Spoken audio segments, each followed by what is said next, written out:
అందరికీ నమస్కారం. వేగా న్యూస్ కి స్వాగతం. నేను మీ శ్యామ్ ప్రసాద్. కాకినాడ జిల్లా గొల్లప్రోలు మండలం మాధురి విద్యా సంస్థల్లో సంక్రాంతి సంబరాలు అంబరాన్ని అంటాయి.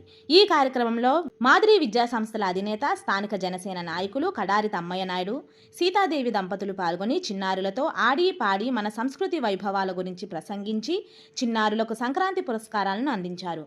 ఈ సందర్భంగా మాధురి విద్యా సంస్థల అధినేత కడారి తమ్మయ్య నాయుడు మాట్లాడుతూ, రేపటి భావి భారత పౌరులైన చిన్నారులలో మన తెలుగుంటి సంస్కృతి, సాంప్రదాయాలు, ఆచార వ్యవహారాలపై అవగాహన కలిగేలా మన తెలుగుంటి పండుగల విశిష్టత తెలిపే విధంగా ప్రతి ఏటా అంగరంగ వైభవంగా ఈ సంక్రాంతి సంబరాలను నిర్వహిస్తున్నామని, ఈ సందర్భంగా పిల్లలు సంక్రాంతి పండుగ వైభవాలను, విశిష్టతను తెలిపే విధంగా హరిదాసులు వివిధ సాంస్కృతిక కళారూపాలను ప్రదర్శించే విధంగా వారిని ప్రోత్సహించి వారిలో సృజనాత్మకతను పెంచి తద్వారా ఒత్తిడి లేని విద్యను అందించి వారి బంగారు భవిష్యత్తుకు అందమైన మార్గాన్ని చూపించడమే లక్ష్యంగా మాధురి విద్యా సంస్థలు ముందుకు సాగుతున్నాయని తెలిపారు.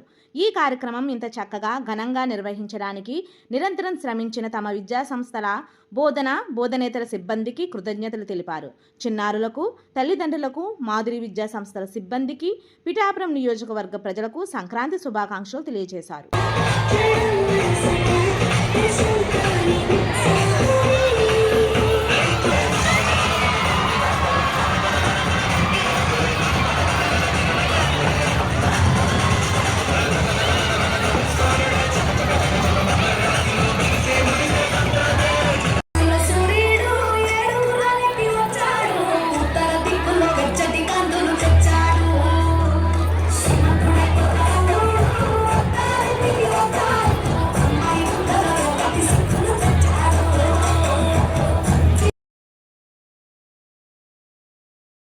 మరిన్ని ముఖ్యమైన వార్తా విశేషాల కోసం వేగా న్యూస్ ని సబ్స్క్రైబ్ చేయండి, షేర్ చేయండి, లైక్ చేయండి. Thank you all.